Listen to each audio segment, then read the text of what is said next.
Good morning, students. I am your science teacher Sashmita Roy. Welcome to your online science class once again. Today we will start a new chapter, force, work and energy. So सबसे पहले हम force के बारे में जानेंगे. What is force, students? Force is a push or pull on an object.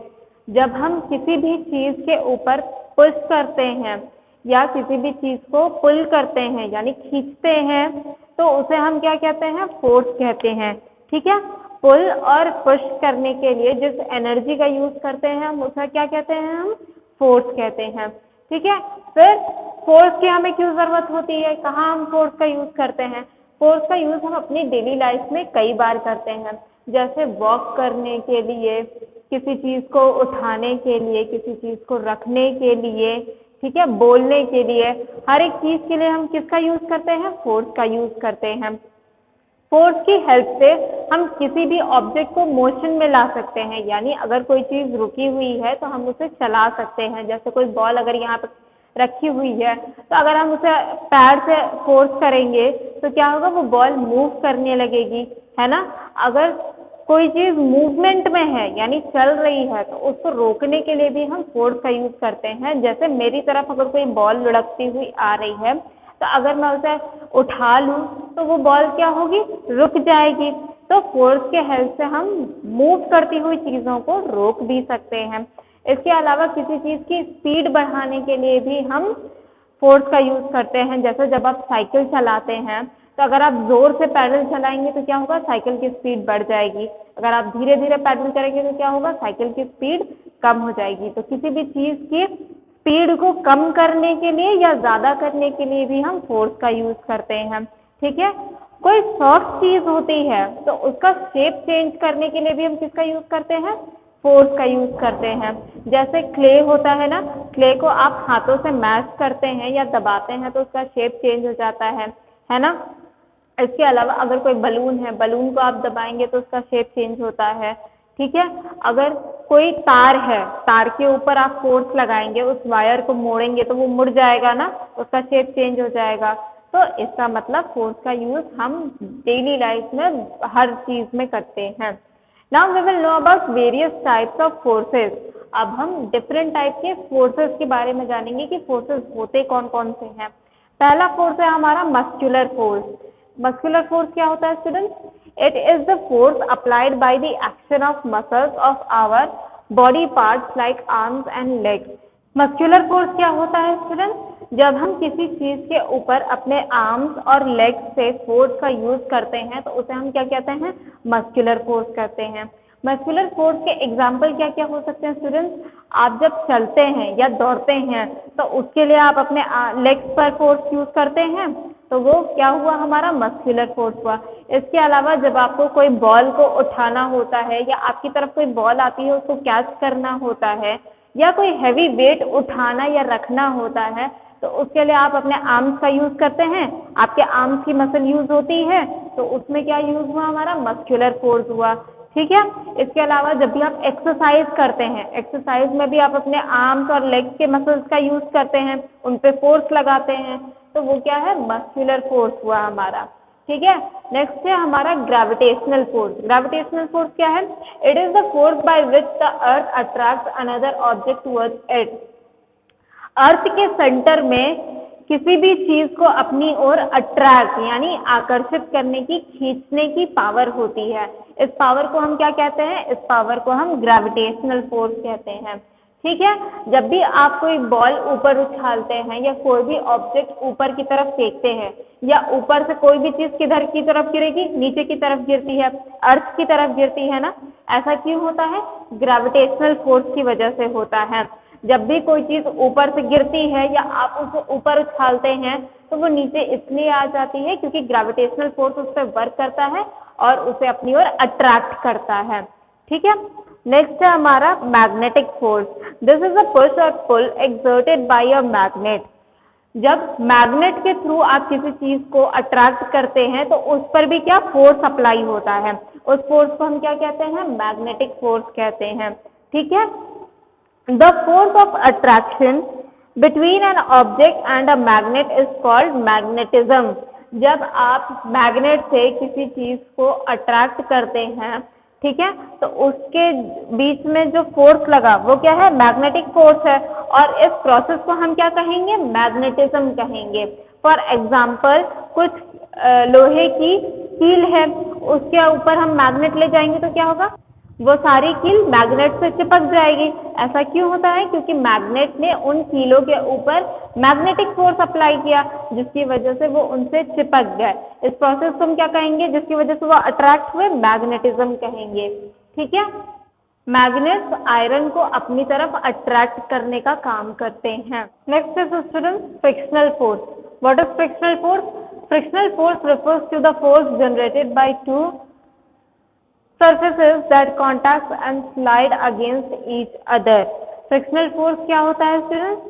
जब दो surface के बीच में कांटेक्ट होता है, यानी वो एक दूसरे के टच में आते हैं और उनके बीच में स्लाइड होता है, ठीक है, तो उसे हम क्या कहते हैं, फ्रिक्शनल फोर्स कहते हैं।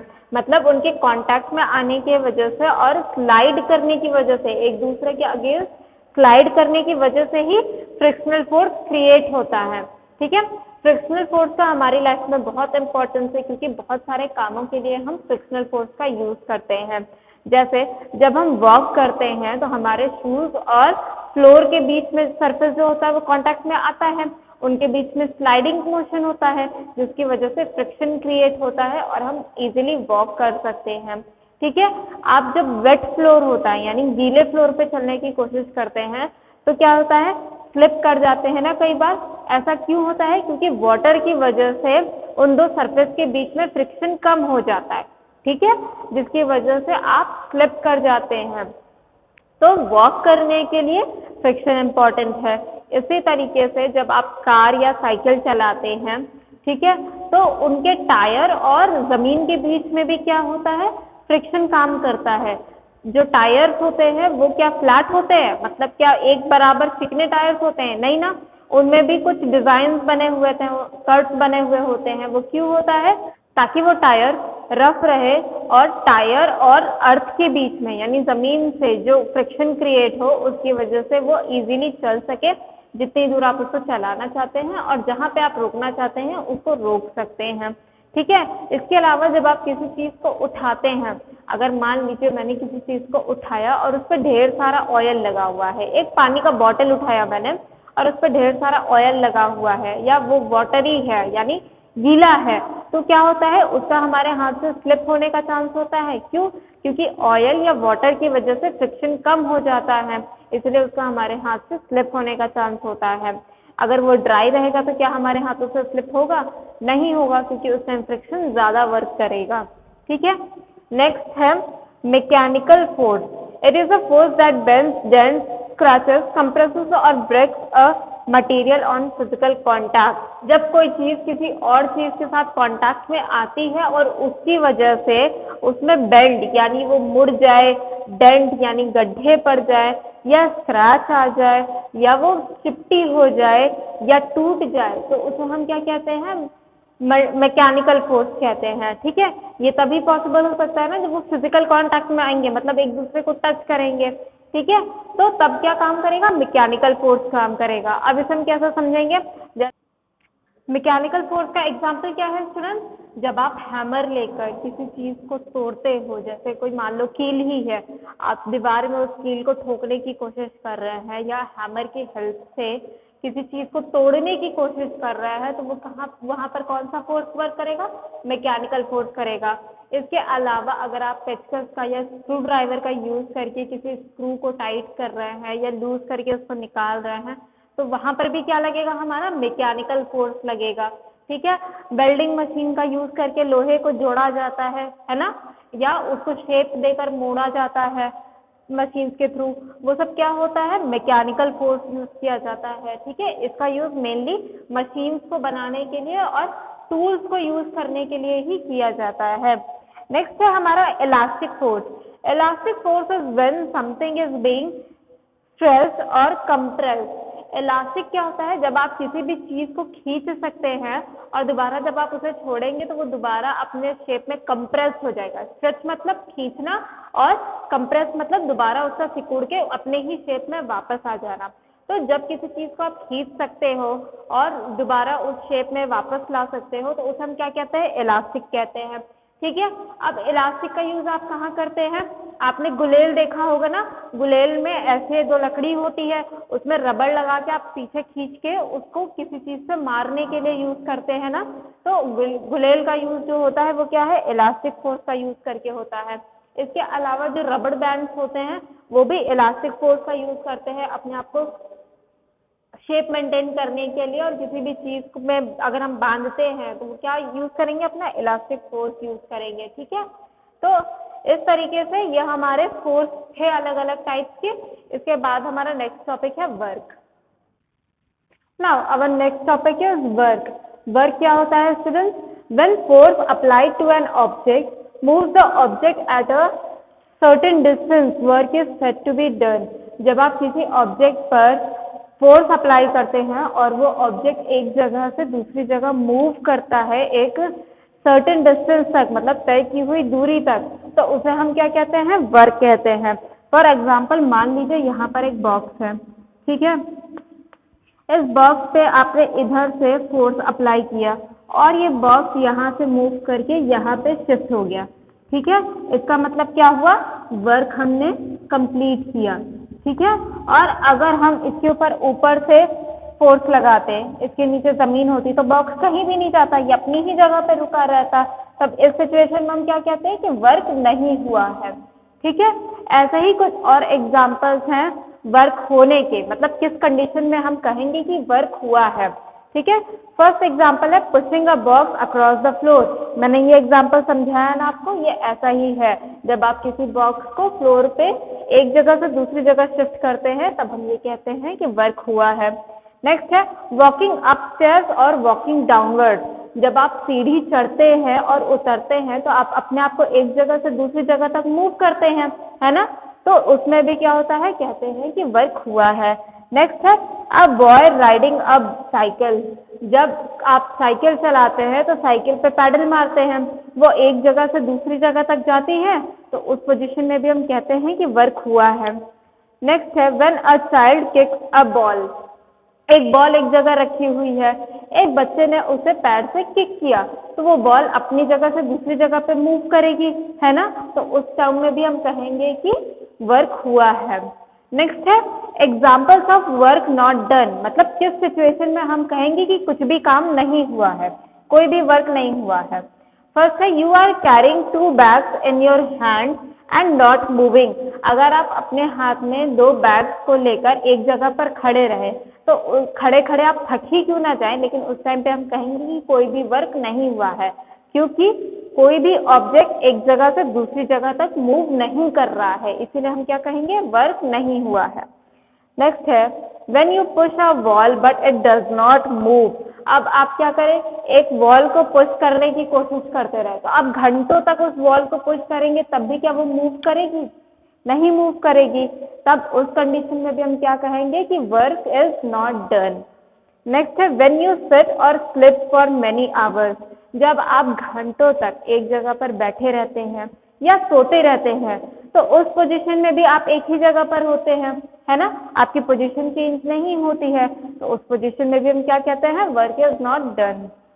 नेक्स्ट है रोटेशन ऑफ अर्थ। आपको पता है कि अर्थ जो है वो अपनी जगह पर चक्कर लगाता रहता है, लेकिन वो 24 घंटे बाद भी दोबारा अपनी ही पोजीशन पे आ जाता है ना, तो इसीलिए क्या कहते हैं कि रोटेशन ऑफ अर्थ भी जब होता है तब भी कोई वर्क नहीं माना जाता है।